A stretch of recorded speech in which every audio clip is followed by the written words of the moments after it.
ಅಮಾನತ್ ಯಾಕೆ? 11 ಜನರ ಸಾವಿಗೆ ಕಾರಣ ಆಗಿರುವಂತ ಆ ಸಂಭ್ರಮಾಚರಣೆಯಲ್ಲಿ ಈ ಪೊಲೀಸರದ್ದು ಏನು ತಪ್ಪಿತ್ತು? ಹಾಗಾದ್ರೆ ಅಮಾನತ್ತಿನ ಶಿಕ್ಷೆ ಯಾಕೆ? ನೋಡಿ, 11 ಜನ ಕ್ರಿಕೆಟ್ ಆಡಿ 11 ಜೀವಗಳನ್ನು ಬಲಿ ಪಡೆದಂತ ಈ ಕೃತ್ಯಕ್ಕೆ ನೀವು 11 ಜನ ಪೊಲೀಸರನ್ನ ಮಾಡಬೇಕಾಗಿತ್ತಲ್ಲ. ಯಾಕೆ ಕಡಿಮೆ ಮಾಡ್ಕೊಂಡಿದ್ದೀರಿ? ಹಂಗಾದ್ರೆ ಇನ್ನೂ ಕಾನ್ಸ್ಟೇಬಲ್ಗಳು ಉಳ್ಕೊಂಡಿದಾರಲ್ಲ.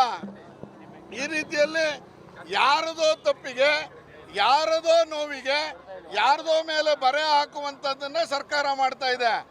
ನಾವು ನಿನ್ನೆನೂ ಹೇಳಿದ್ದೀವಿ, ಈ ಒಂದು ರ್ಯಾಲಿಗೆ ಅಥವಾ ಈ ಒಂದು ಸಂಭ್ರಮಾಚರಣೆಗೆ ಅನುಮತಿ ಕೊಟ್ಟವ್ರು ಯಾರು? ನೀವೇ ಟ್ವೀಟ್ ಮಾಡಿದ್ದೀರಾ, ಜನಗಳನ್ನ ಕರೆದಿದ್ದೀರಾ. ವಿಧಾನಸೌಧದ ಮುಂದೆ ನಾವು ಮಾಡ್ತೀವಿ ಅಂತ ನೀವು ಟ್ವೀಟ್ ಮಾಡ್ಕೊಂಡಿದ್ದೀರಾ. ನೀವು ಟ್ವೀಟ್ ಮಾಡಿದ್ದಕ್ಕೆ ಜನ ಬಂದಿದ್ದಾರೆ. ಹಾಗಾದರೆ ನಾನು ಟ್ವೀಟ್ ಮಾಡಿದ್ದು ಸರಿಯಲ್ಲ, ನಾನು ಈ ರಾಜ್ಯದ ಜನತೆಯ ಕ್ಷಮೆ ಕೇಳ್ತಾ ಇದ್ದೀನಿ ಅಂತ ಹೇಳಿದ್ದೀರಾ ನೀವು? ಯಾರ ಮೇಲೆ ಒತ್ತಾಗ್ತಾ ಇದ್ದಾರೆ ಈಗ ಇದನ್ನ? ಇವತ್ತು ಪೊಲೀಸ್ ಕಮಿಷನರು, ಅಡಿಷನಲ್ ಕಮಿಷನರು, ಯಾರ್ಯಾರು ಇನ್ಚಾರ್ಜ್ ಇದ್ದಾರೆ ಅವರೆಲ್ಲರನ್ನು ಸಸ್ಪೆಂಡ್ ಮಾಡ್ತೀರಿ ನೀವು? ಯಾವ ಕಾರಣಕ್ಕೆ ಮಾಡ್ತೀರಿ ಸ್ವಾಮಿ?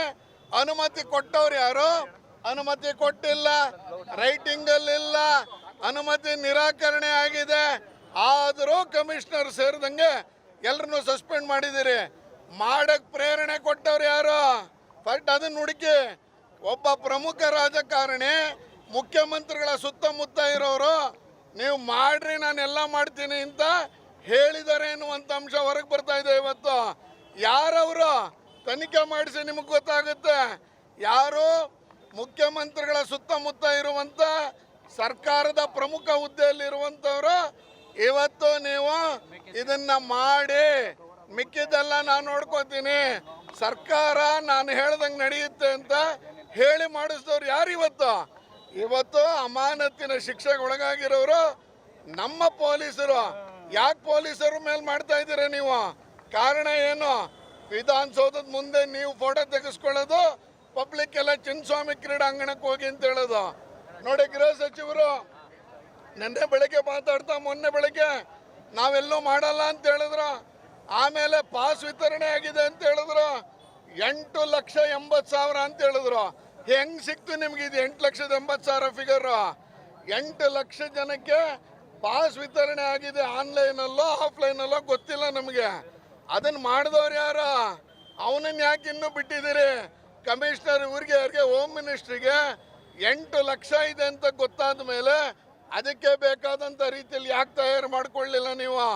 ತಯಾರಿನೇ ಇಲ್ಲದೆ, ಏನನ್ನೂ ಮಾಡದೆ ಇವತ್ತು ಸಾರ್ವಜನಿಕರಿಗೆ ಬನ್ನಿ ಬನ್ನಿ ಅಂತ ಕರೆದುಬಿಟ್ಟು ಕ್ರೆಡಿಟ್ ವಾರನ್ನು ತೆಗೆದುಕೊಳ್ಳುವ ಗುಂಗಿನಲ್ಲಿ ಇವತ್ತು ಪೊಲೀಸ್ ಅಧಿಕಾರಿಗಳನ್ನ ಅಮಾನತು ಮಾಡಿದ್ದೀರಿ. ಮೈಸೂರಿನ ಮೂಡಾದಲ್ಲಿ ನಾವು ಇಷ್ಟು ಹೇಳಿದ್ರು ಅಧಿಕಾರಿಗಳನ್ನ ತಂಟೆಗೆ ಹೋಗಿಲ್ಲ ನೀವು. ಯಾಕೆ? ಇದರಲ್ಲಿ ನಿಮಗೆ ಲಾಭ ಆಗಿತ್ತು.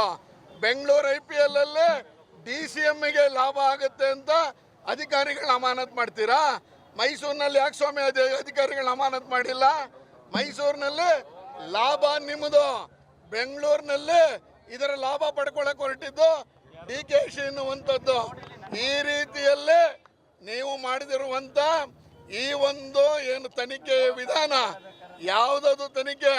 ಯಾರನ್ನು ಕೇಳ್ಬಿಟ್ಟು ನೀವು ತನಿಖಾ ಆಯೋಗವನ್ನು ನೇಮಕ ಮಾಡಿದ್ದೀರಿ? ಇವತ್ತು ನೀವು ಮಾಡಿರುವಂಥ ನ್ಯಾಯಮೂರ್ತಿಗಳ ಬಗ್ಗೆ ನಮ್ಗೆ ಅಬ್ಜೆಕ್ಷನ್ ಇಲ್ಲ. ಆದರೆ ಹೆಂಗ್ ತೀರ್ಮಾನ ತೆಗೆದುಕೊಂಡ್ರೆ? ಹೈಕೋರ್ಟ್ನ ಜಡ್ಜನ ಅನುಮತಿ ತಗೊಂಡಿದ್ದೀರಾ? ಕನ್ಸಲ್ಟೇಷನ್ ಆಗಿದೆಯಾ? ಆಗಿದ್ರೆ ಯಾವಾಗ ಆಗಿದೆ? ಇದೆಲ್ಲವನ್ನು ಮುಖ್ಯಮಂತ್ರಿಗಳು ರಾಜ್ಯದ ಜನತೆಗೆ ವಿವರಿಸಬೇಕು. ಯಾರೋ ಇದು ಮಾಡೋದಕ್ಕೆ ಇನ್ಯಾರನ್ನೋ ಅಮಾನತು ಮಾಡಿ ದಕ್ಷ ಮತ್ತು ಪ್ರಬುದ್ಧ ಎಲ್ಲ ಅಧಿಕಾರಿಗಳವ್ರು, ಅವ್ರ ಮೇಲೆ ಏನಿದೆ ತಪ್ಪು, ಯಾಕೆ ಮಾಡಿದ್ರಿ? ಅದರ ಪೊಲೀಸರ ಪರವಾಗಿ ಇವತ್ತು ನಾವು ರಾಮಸ್ವಾಮಿ ವೃತ್ತದಲ್ಲಿ ಭಾರತೀಯ ಜನತಾ ಪಾರ್ಟಿ ಎಲ್ಲ ಕಾರ್ಯಕರ್ತರ ಜೊತೆ ನಾವು ಇವತ್ತು ಟೋಕೆನ್ ಪ್ರೊಟೆಸ್ಟ್ ಅನ್ನ ಮಾಡ್ತಾ ಇದ್ದೀವಿ. ಮೆಟ್ಲ ಮೇಲೆ ನಿಂತ್ಕೊಂಡ್ರಲ್ಲ, ಹೆಂಗ್ ಕರೆದ್ರಿ ನೀವು? ಟ್ವೀಟ್ ಹಾಕಿ ಮಾಡಿದ್ರಿ ನೀವು? ಈ ರೀತಿಯಲ್ಲಿ ನಿಬ್ಬ ತೆವಲಂಗ್ ಮಾಡಿಬಿಟ್ಟು ಪೊಲೀಸ್ ಅಧಿಕಾರಿಗಳನ್ನ ಸಸ್ಪೆಂಡ್ ಮಾಡಿರುವಂತ ಕ್ರಮವನ್ನು ವಿರೋಧಿಸಿ ನಾವು ಪ್ರೊಟೆಸ್ಟ್ ಮಾಡ್ತಾ ಇದ್ದೀವಿ.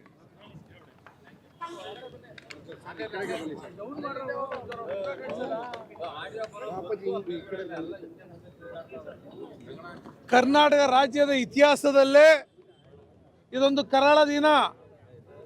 ಈ ಕರಾಳ ದಿನಕ್ಕೆ ಸಾಕ್ಷೀಭೂತರಂದ್ರೆ ಈ ರಾಜ್ಯದ ಮುಖ್ಯಮಂತ್ರಿಗಳು, ಈ ರಾಜ್ಯದ ಉಪಮುಖ್ಯಮಂತ್ರಿಗಳು, ಗೃಹ ಸಚಿವರು ಅಂತ ಹೇಳಕ್ಕೆ ಇಚ್ಛೆ ಪಡ್ತೀನಿ. ಇವತ್ತು ಮುಖ್ಯಮಂತ್ರಿಗಳು ಸ್ವತಃ ಅವರು ಟ್ವೀಟ್ ಮಾಡಿ ಇಡೀ ರಾಜ್ಯದ ಜನರಿಗೆ ಕರೆ ನೀಡಿದಂಥ ಸಂದರ್ಭದಲ್ಲಿ ಇವತ್ತು ಈ ದುರ್ಘಟನೆ ಆಗಿದೆ. IPL ಗೆದ್ದ ತಕ್ಷಣ ಆ ಒಂದು ಮ್ಯಾಚನ್ನು RCB ಗೆದ್ದ ನಂತರ ಇಡೀ ರಾತ್ರಿ ಸಂಭ್ರಮಾಚರಣೆಯನ್ನು ಇಡೀ ರಾಜ್ಯದ ಜನರು ಮಧ್ಯರಾತ್ರಿಯಲ್ಲೇ ಆಚರಣೆ ಮಾಡಿದ್ದಾರೆ. ಅದಾದ ನಂತರದಲ್ಲಿ ಬೆಳಿಗ್ಗೆ ಅಲ್ಲಿವರೆಗೂ ಸಹ ಪೊಲೀಸವರು ಬೆಳಿಗ್ಗೆ 6 ಗಂಟೆವರೆಗೂ ಡ್ಯೂಟಿ ಮಾಡಿದ್ದಾರೆ. ಆದರೂ ಸಹ ಚಿನ್ನಸ್ವಾಮಿ ಕ್ರೀಡಾಂಗಣದಲ್ಲಿದ್ದಂಥ ಪೊಲೀಸವ್ರನ್ನು ಸಹ ವಿಧಾನಸೌಧದ ಮುಂದೆ ನೀವು ಪಡ್ಕೊಂಡಿದ್ದೀರಾ. ಅವರ ಒಂದು ಇದನ್ನು ಸಹ ಪಡ್ಕೊಂಡು ವಿಧಾನಸೌಧದಲ್ಲಿ ಸ್ವತಃ DCM ಹೋಗಿ ಅವ್ರನ್ನ ವೆಲ್ಕಮ್ ಮಾಡೋದೇನು, ಇದಕ್ಕೆ ಹೋಗಿದ್ರು. ವಿಮಾನ ಇಳಿದ ತಕ್ಷಣ ಅವ್ರನ್ನ ವೆಲ್ಕಮ್ ಮಾಡೋಕ್ಕೆ ಹೋದಂಥವ್ರು DCM ಅವರು. ಅಲ್ಲಿ ಅವರ ಮಕ್ಕಳುಗಳು, ಅವ್ರ ಕುಟುಂಬ, ಅವರ ಮೊಮ್ಮಕ್ಕಳುಗಳು, IAS ಅಧಿಕಾರಿಗಳು ಮೊಮ್ಮಕ್ಕಳುಗಳು, IAS ಅಧಿಕಾರಿಗಳು ಮಕ್ಕಳುಗಳಿಗೆ ಸೆಲ್ಫಿ, ಈ ಕಾರ್ಯಕ್ರಮ ಮಾಡೋಕ್ಕೋಸ್ಕರ 11 ಜನರನ್ನ ಬಲಿ ತಗೊಳ್ಳುವಂಥ ಕಾರ್ಯಕ್ರಮವನ್ನು ಈ ಭ್ರಷ್ಟ ಸರ್ಕಾರ ಮಾಡಿದೆ. ಈ ಭ್ರಷ್ಟ ಸರ್ಕಾರ ಮಾಡಿದ ನಂತರದಲ್ಲಿ ಪೊಲೀಸವರು ಅನುಮತಿ ಕೊಟ್ಟಿದ್ರು. ಅಂದರೆ ಪೊಲೀಸವ್ರು ಹೇಳಿದರು 1-2 ದಿನಗಳ ಕಾಲ ಬುಟ್ಟು ಮಾಡಿ ಭಾನುವಾರ ಮಾಡಿ ಅಂತ ಹೇಳಿದರು. ಆದರೆ ನೀವು ಒಪ್ಪಲಿಲ್ಲ. ನಿಮಗೇನೋ ಪ್ರಚಾರದ ಗೀಳು, ಪ್ರಚಾರವನ್ನು ತೆಗೆದುಕೊಳ್ಬೇಕು. ಏನು ರಾಜ್ಯ ಸರ್ಕಾರನೇ ಹೋಗಿ ಕ್ರಿಕೆಟ್ ಗೆದ್ದಿತ್ತ, ಅಲ್ಲಿ ಕ್ರಿಕೆಟ್ ಗೆದ್ದಿದ್ದು RCB ಕ್ಲಬ್ಬು. ಆ ಕ್ಲಬ್ಗೆ ಎಷ್ಟೊಂದು ಪ್ರಚಾರ ಕೊಟ್ಟು 11 ಜನ ಬಲಿ ತಗೊಂಡಿರ್ತಕ್ಕಂಥ ಈ ರಾಜ್ಯದ ಮುಖ್ಯಮಂತ್ರಿ, ಡೆಪ್ಟಿ CM ನಿಜಕ್ಕೂ ಸಹ ರಾಜ್ಯದ ಜನರ ಜೊತೆ ಅವ್ರಿಗೆ ಗೌರವ ಇದ್ದರೆ ಕೂಡಲೇ ರಾಜೀನಾಮೆ ಕೊಡಬೇಕಾಗಿತ್ತು. ಕೊಟ್ಟಿದ್ದಾರ. ಅದ್ರ ಬದಲು ಯಾವ ಅಧಿಕಾರಿಗಳು ಪ್ರಾಮಾಣಿಕವಾಗಿ ಕೆಲಸ ಮಾಡಿದ್ರು ಅಂಥ ಅಧಿಕಾರಿಗಳನ್ನ ಸಸ್ಪೆಂಡ್ ಮಾಡೋದ್ರ ಮೂಲಕ ರಾಜ್ಯದ ಒಂದು ಹೇಳ್ತಾರೆ ಕೋತಿ ತಾನು ತಿಂದು ಮೇಕೆ ಬಾಯಿಗೆ ಒರೆಸೋದು ಅಂತಕ್ಕಂಥದ್ದು, ಅಂಥ ಕೃತ್ಯವನ್ನು ಮಾಡಿರ್ತಕ್ಕಂಥದ್ದು ಈ ಸರ್ಕಾರ. ಈ ಸರ್ಕಾರ ತನ್ನ ಮೇಲಿರ್ತಕ್ಕಂಥ ಆರೋಪವನ್ನು ಕಮ್ಮಿ ಮಾಡ್ಕೊಳ್ಳೋಕ್ಕೋಸ್ಕರ, ಡೈವರ್ಟ್ ಮಾಡೋಕ್ಕೋಸ್ಕರ ಈ ಒಂದು ಕೃತ್ಯವನ್ನು ಮಾಡಿದೆ. ಯಾವುದೇ ಪೊಲೀಸ್ ಅಧಿಕಾರಿಗಳು ಅವ್ರ ಶಕ್ತಿ ಮೀರಿ ಅವ್ರು ಕೆಲಸ ಮಾಡಿದೆ.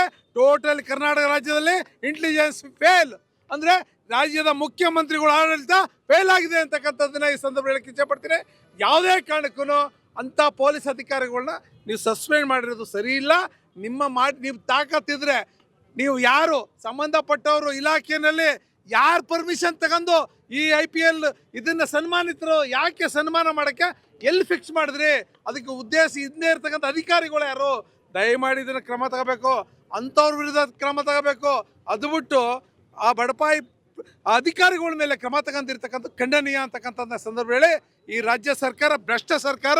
ಈ ಸರ್ಕಾರ ಒಂದು ಕರಾಳ ದಿನವನ್ನು ಇವತ್ತು ರಾಜ್ಯದ ಜನ ಆ ಸರ್ಕಾರದ ಯಾರು 11 ಕುಟುಂಬ ನಾಶ ಆಗಿದೆ, ಅದೇ ರೀತಿ ಕರ್ನಾಟಕ ರಾಜ್ಯದಲ್ಲಿ ಮುಂದೊಂದು ದಿನ ನೀವು ನಾಶ ಆಗ್ತೀರಿ ಅಂತಕ್ಕಂಥದ್ದನ್ನ ಈ ರಾಜ್ಯದ ಜನ ಮಾತಾಡ್ಕೊತಾ ಇದ್ದಾರೆ ಅಂತಕ್ಕಂಥದ್ದನ್ನ ಈ ಸಂದರ್ಭ ಹೇಳಕ್ಕೆ ಇಚ್ಛೆ ಪಡ್ತೀನಿ.